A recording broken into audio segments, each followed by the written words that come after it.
Buenas tardes, iglesia. Si estás en este momento viendo este video es porque estamos al otro lado del mundo y créanme que los estamos extrañando. Así es que antes de comenzar quiero que inclines tu rostro ahí donde estás y me acompañes en esta oración. Padre, entregamos este momento en tus manos. Te pedimos, Señor, que en el estudio que vamos a hacer esta tarde de tu palabra, que tu Santo Espíritu esté en este lugar. Bendícenos, Señor, en el nombre de tu Hijo Jesús. Amén y amén. Hoy en día es muy común encontrar personas que no quieren venir a la iglesia. No sé si te pasa, no sé si pasa con tu familia, no sé si pasa con tus amigos, pero normalmente uno invita a alguien para que venga a la iglesia, para que te acompañe a la iglesia y la gente dice, no, ¿sabes qué? No quiero ir a ninguna iglesia, no quiero saber nada de iglesias. Y uno como que a veces se frustra y uno dice, pero ¿por qué? ¿Qué pasó? ¿Qué está pasando? Y entonces tenemos a veces que revisarnos como iglesia. Recuerda, la iglesia no es cuatro paredes, no son estas cuatro paredes en las que estamos hoy reunidos. La iglesia somos cada uno de nosotros.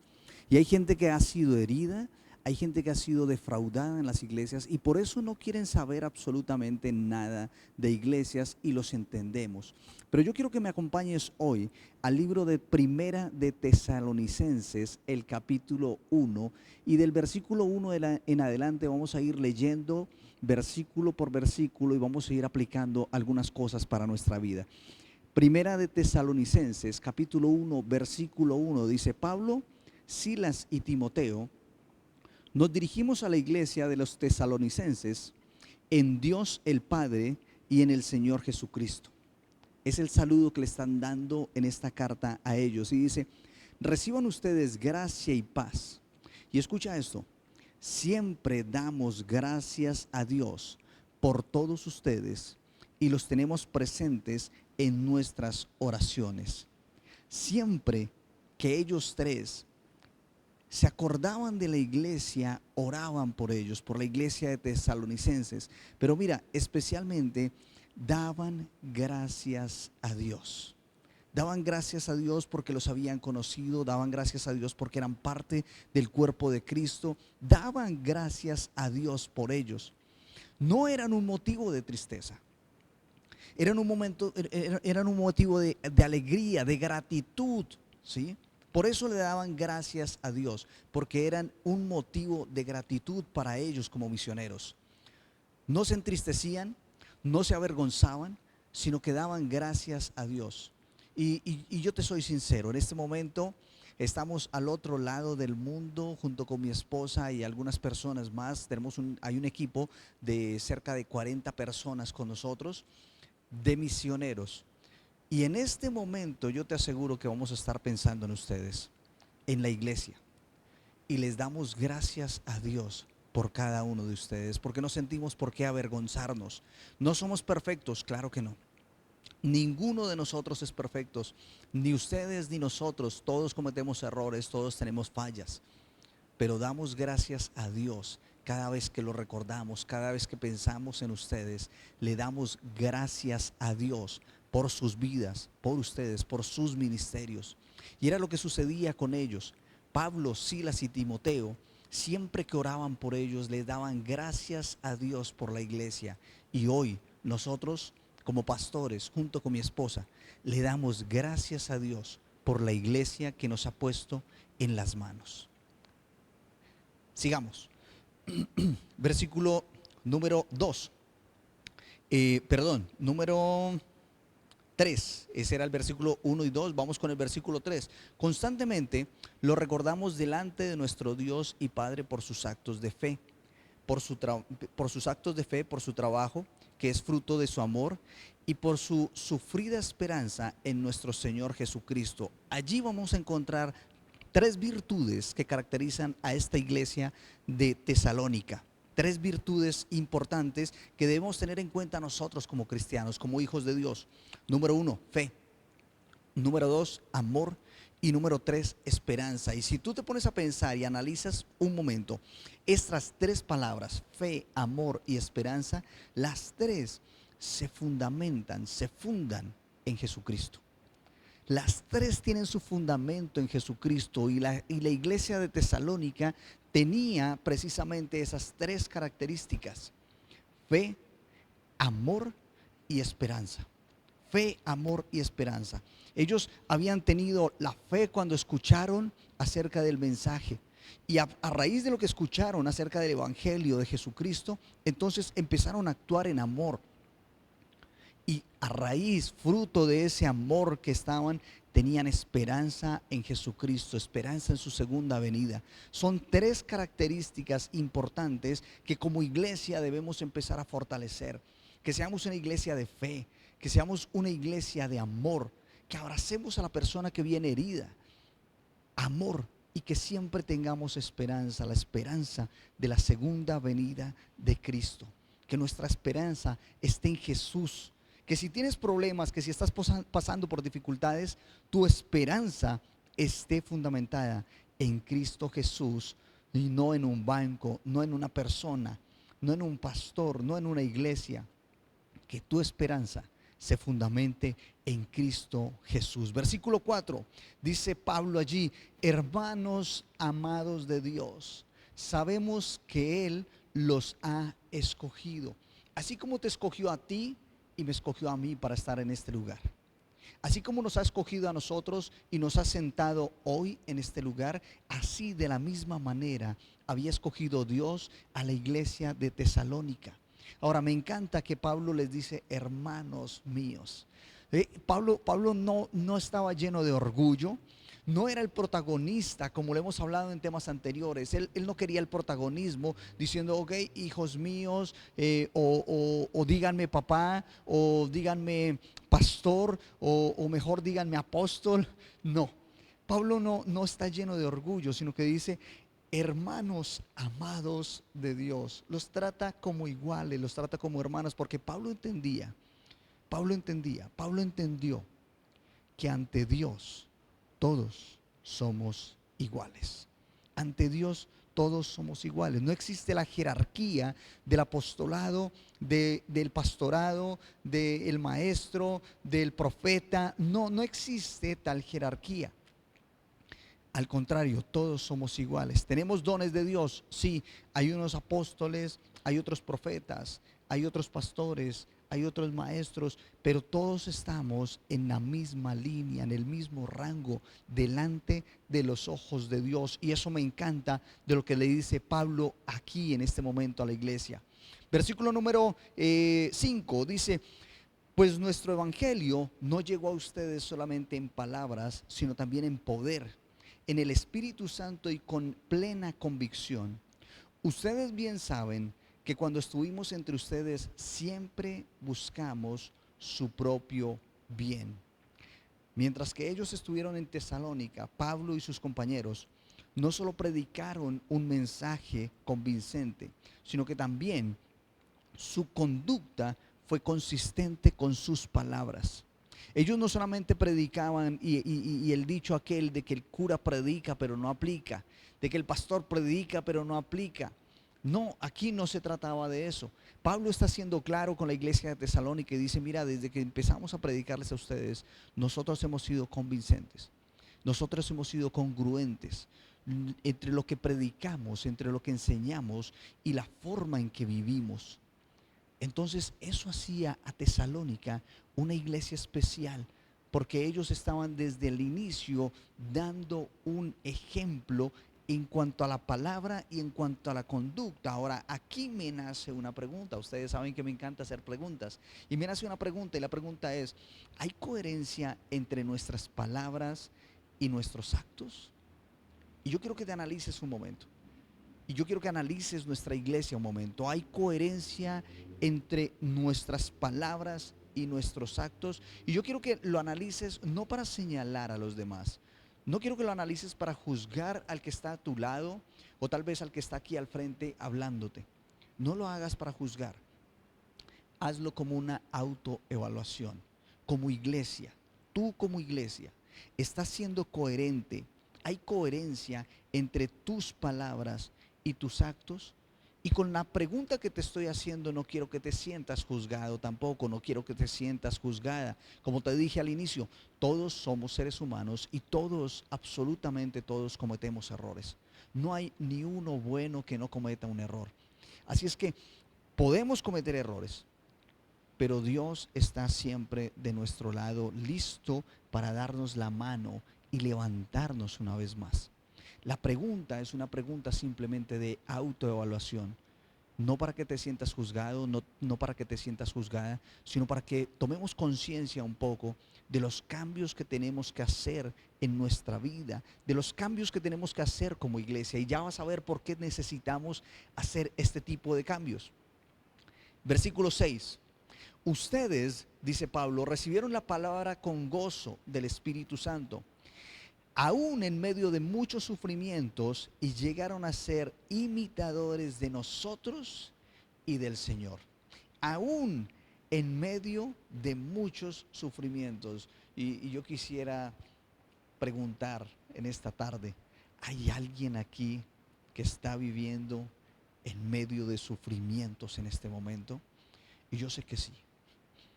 Hago la pregunta porque es una pregunta lógica. Es una pregunta que de por sí ya tiene su respuesta. Sí, muchos de nosotros estamos hoy aquí sentados y tenemos sufrimientos. Estamos pasando por medio de sufrimientos. Estamos pasando por medio de dificultades. Y estamos aquí.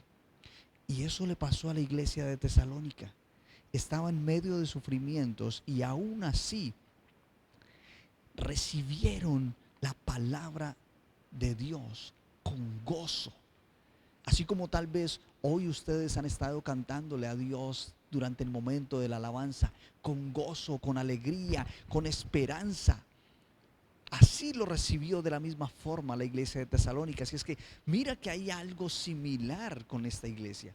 Entre nuestra iglesia y esta iglesia hay algo similar. Y ellos recibieron con gozo, pero no solamente eso.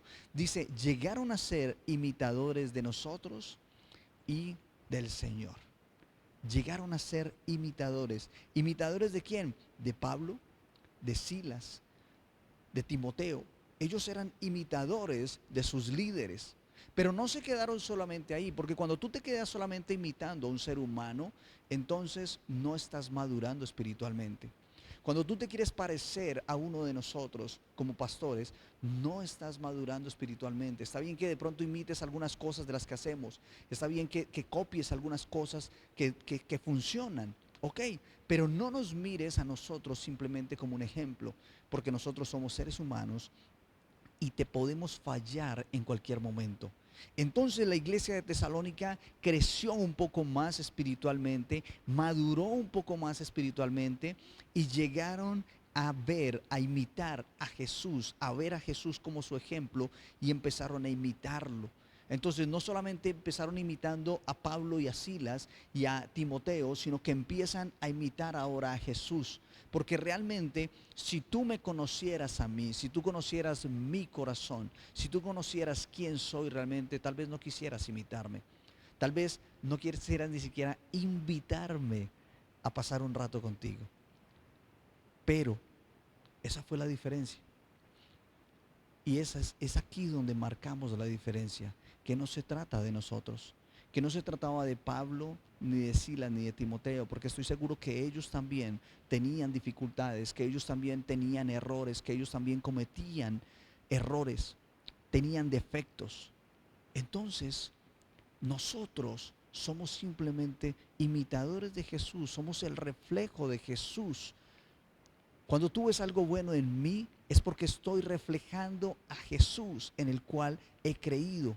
Y cuando tú ves eso, esa es la parte en la que tú te tienes que concentrar y empezar a ser imitador de Jesús, no de mí. Porque como te he dicho en varias ocasiones, yo puedo cometer errores y te puedo llegar a fallar en algún momento. Y es lo que ha sucedido hoy en día. Iglesias enteras, gente que simplemente fija sus ojos en un pastor, fija sus ojos en un líder y cuando este pastor o este líder comete un error, resbala, cae, entonces automáticamente la gente se quiere alejar de la iglesia y se quiere alejar de Dios y ya no quiere estar, ya no quiere permanecer, ya no quiere ser parte de. ¿Por qué? Por el mal ejemplo de una persona, porque pusiste los ojos donde no los tenías que ver. Cada vez que tú veas que yo hago algo bueno, no se trata de mí, se trata de lo que estoy reflejando de parte de Jesús. Es el reflejo de Jesús en mi vida. Y cuando tú lo veas, tú tienes que empezar a aprender a hacerlo. Y entonces tienes que empezar a reflejar a Jesús también en tu vida. Que cuando los otros vean algo bueno, digan, wow, no es por ti, es por Jesús. Que cuando los otros vean eso que tú hiciste bueno, eso que estás haciendo bueno, que vean a Jesús en ti. No los lleves a llenarte de ego, a llenarte de orgullo. No, porque no se trata de nosotros. Se trata y siempre se ha tratado de Jesús. Y la iglesia de Tesalónica la tenía clara y por eso eran imitadores primero de los misioneros y segundo empezaron a imitar a Jesús. Cuando un nuevo creyente llega a la iglesia, empieza a conocer de Dios, lo primero que observa es a otros cristianos, es a otras personas que están con ellos, es a la gente que está al lado en la iglesia. Y empiezan a observar qué hacen, qué están diciendo, cómo actúan. Y empiezan a observarnos a nosotros. Y cuando quiere comprometerse y quiere ser parte de la iglesia, entonces empiezan a seguir nuestro ejemplo. Pero cuando maduran, entonces se dan cuenta de que al que deben seguir es a Jesús. Que el mejor modelo que nosotros podemos seguir es el de Jesús de Nazaret. Versículo número 7. Con lo que llegaron a ser un ejemplo para todos los creyentes de Macedonia y Acaya, debido a que se habían convertido en imitadores de los misioneros, de los líderes que tenían en ese momento, y se habían convertido en imitadores del Señor Jesús, entonces ahora otros creyentes los estaban imitando a ellos, y no solamente de la misma ciudad. Empezaron a imitarlos de otras ciudades, de otros lugares, empezaron a verlos, lo que estaban haciendo ellos y querían imitarlos a ellos. Cuando Pablo escribió a los corintios, entonces señaló también que los macedonios eran un ejemplo, que ellos habían sido ejemplo para ellos. En esta temporada de tu vida, déjame hacerte esta pregunta: ¿a quién estás imitando? En esta temporada de tu vida, ¿a quién estás imitando? Yo recuerdo que hubo una temporada de mi vida en la que yo fui adolescente y en ese tiempo a mí me encantaba dejarme la patilla larga hasta por acá más o menos, bien larga, bien tupida, porque tengo barba muy cerrada, entonces me dejaba la patilla larga y aparte de eso entonces, aunque ustedes no lo crean, llegué a utilizar botas texanas y entonces utilizaba mis botas texanas, mis jeans y mi patilla y me encantaba la música ranchera. Y entonces quería imitar al que no tenía que imitar. Hasta que comprendí, estudiando la Biblia, leyendo la palabra de Dios, que estaba poniendo mis ojos donde no los tenía que poner. Ese día corté mis patillas más arriba de lo normal. Y me gustó cómo me veía. Y empecé a coger mi propio estilo. Y empecé a ser yo mismo, a tener mi sello. Por eso te hago hoy la pregunta: en esta temporada de tu vida, ¿a quién estás imitando? ¿A quién estás imitando? Recuerda que al que te debemos imitar todos los días es a Jesús de Nazaret. A Él es al que debemos imitar. Versículo número 8. Y con este terminamos. Con ustedes, como punto de partida, la palabra del Señor ha sido divulgada, y no solo en Macedonia y Acaya, sino también en muchos otros lugares donde se sabe de la fe que ustedes tienen en Dios. Ya no es necesario que nosotros digamos nada. Ya no era necesario que Pablo, que Silas y que Timoteo predicaran más. ¿Por qué? Porque el ejemplo que ellos habían dado había llegado a otros lugares, se había extendido. Pablo consideraba a los tesalonicenses como unos amplificadores o como unas estaciones de retransmisión del mensaje del Evangelio de Jesús.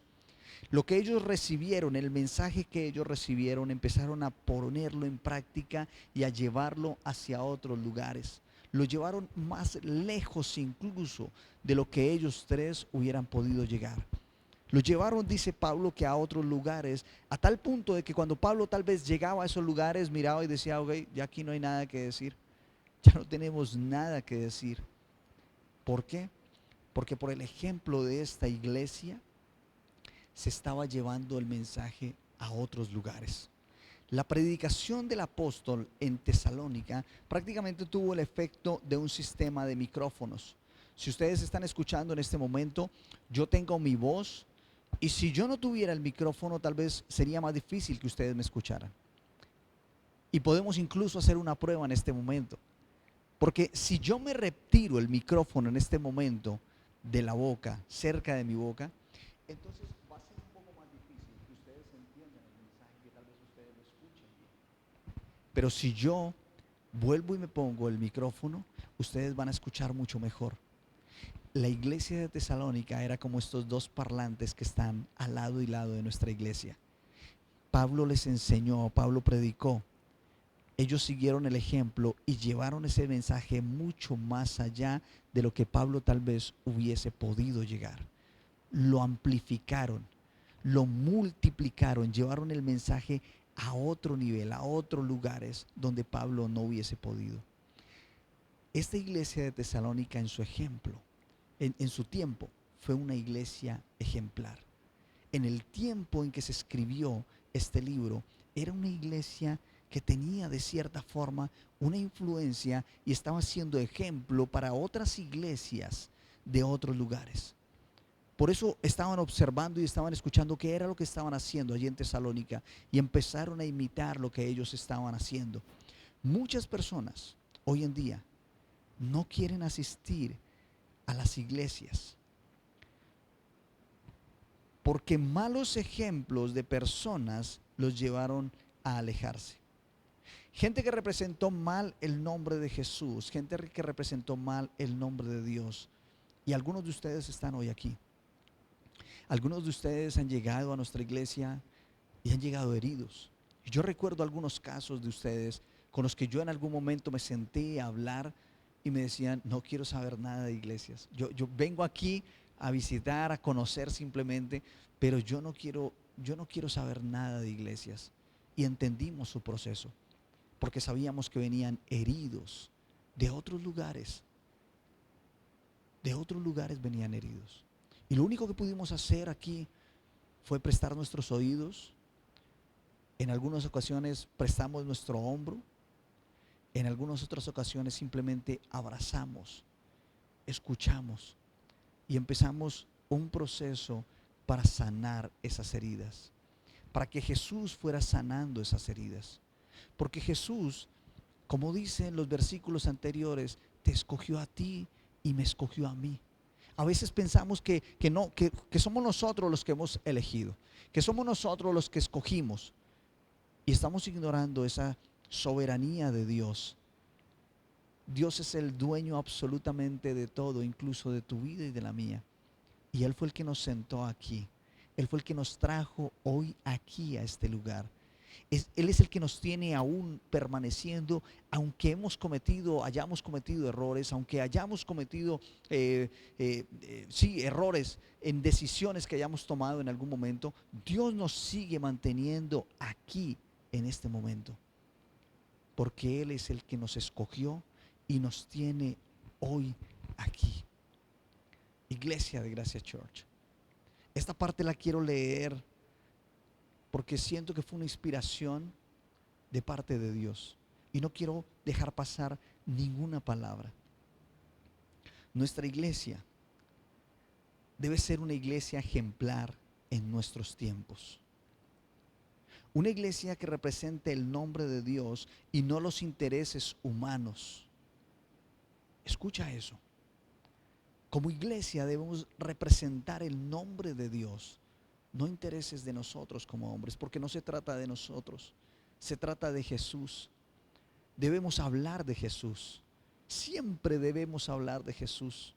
Se trata de Él y no de nosotros. Entonces, nuestra iglesia debe representar el nombre de Dios, no nuestros intereses. Una iglesia relacional, una iglesia que sepa el nombre de las personas, que sepa qué hacen, dónde trabajan, dónde viven, con quién viven, que sepa quién es la persona que está sentada a su lado, que sepa quién fue la persona que llegó hoy nueva, que le conozcas el nombre a esa persona, que esa persona que vino hoy nueva se vaya como mínimo con 5 nombres de personas de esta iglesia. Eso hace una iglesia relacional. Que seamos una iglesia de manos abiertas, dispuesta a dar para ayudar y listos para recibir a todos los que lleguen heridos, como en algún momento algunos de nosotros llegamos. Una iglesia dispuesta a ir donde Dios nos envíe. En este momento estamos al otro lado del mundo. Estamos en África. Y tal vez tú dirás, ¿y cómo lo hicieron? Simplemente Dios nos envió. Créemelo. Estamos un grupo de personas allí simplemente porque Dios nos envió. Y una iglesia como Gracia Church debe estar dispuesta a ir donde Dios nos envíe. Tal vez hoy es África, pero tal vez mañana es una de las comunas de aquí de Medellín. Donde sea que Dios nos envíe, debemos estar dispuestos a ir. Debemos ser una iglesia que sea un entorno de crecimiento para cada uno de los que entren por las puertas de nuestra iglesia. Esa debe ser nuestra iglesia. Una iglesia centrada en Jesús. Una iglesia que predique siempre el nombre de Jesús. Así como la iglesia de Tesalónica en su tiempo era un ejemplo de cierta manera por su predicación, por su forma de vivir, por lo que estaban haciendo, y otras naciones, otros pueblos empezaron a observar, empezaron a escuchar, empezaron a ver lo que ellos estaban haciendo, que nosotros también nos podamos diferenciar. Si tú entras hoy a las redes sociales, fácilmente vas a encontrar muchas iglesias que están haciendo exactamente lo mismo en sus publicaciones. Publican exactamente el mismo tipo de fotos. Publican el mismo tipo de mensajes. Publican la misma forma de invitar a las personas. Y no los estoy criticando, simplemente quiero que analices eso. Porque si volteas a mirar hacia adentro, si volteas a mirar hacia lo que está haciendo Gracia Church, déjame decirte que no estamos haciendo nada. Hemos dejado de hacerlo. Pero cuando lo hemos hecho, oye, se nota la diferencia. Podemos seguir marcando una diferencia. Y todo está en el compromiso que tú tengas como iglesia con el cuerpo de Cristo. Que la iglesia de nosotros, que nuestra iglesia, Gracia Church, aquí en Medellín, aquí en Colombia, sea un referente, sea algo diferente, que la gente quiera imitar lo que nosotros estamos haciendo, pero no porque se trate de nosotros, sino porque lo que estamos haciendo tiene que ver con Jesús, tiene que ver con exaltar el nombre de Dios. De eso es de lo que se trata. Eso es lo que debemos hacer, y ahí es donde debemos enfocar todas nuestras ideas, todos nuestros esfuerzos. Ahí es donde las tenemos que enfocar. Yo quiero invitarte a que seas parte de esto. Yo quiero invitarte a comprometerte con esto que estamos haciendo. Yo quiero invitarte a comprometerte a que sigas hablando de Jesús. No se trata de nosotros. No se trata simplemente de una iglesia. Se trata de Jesús. Y ahí donde estás, yo quiero invitarte para que te pongas en pie y que me acompañes en la siguiente oración. Ponte en pie. Inclina tu rostro. Cierra tus ojos y oremos. Padre, en este momento, Señor, cuando la iglesia está escuchando este tema, estamos al otro lado del mundo, Señor. Pero es mi responsabilidad dejar el alimento espiritual para nuestra iglesia. Y yo te quiero pedir por cada uno de ellos. Yo te quiero dar gracias, Señor, por las personas que están con nosotros, comprometidos. Quiero darte las gracias, Señor, específicamente por Alex Jafid, por su compromiso. Quiero ponerlo en tus manos. Quiero pedirte que lo bendigas. Señor, gracias por su vida. Gracias por su ministerio. Gracias porque lo tienes junto a nosotros, trabajando hombro a hombro para poder llevar este mensaje a tu iglesia. Señor, aquí frente a ti, en este lugar, en este momento, está la iglesia de pie. Algunos de ellos, Señor, hoy se estarán comprometiendo contigo a seguir predicando tu palabra, a seguir hablando de ti, pero no solamente hablando, sino viviendo lo que estamos aprendiendo. Bendícelos, Señor. Dales fuerzas, dales energía. Y, Señor, permite que se puedan comprometer más contigo que con nosotros, Señor. Bendícenos.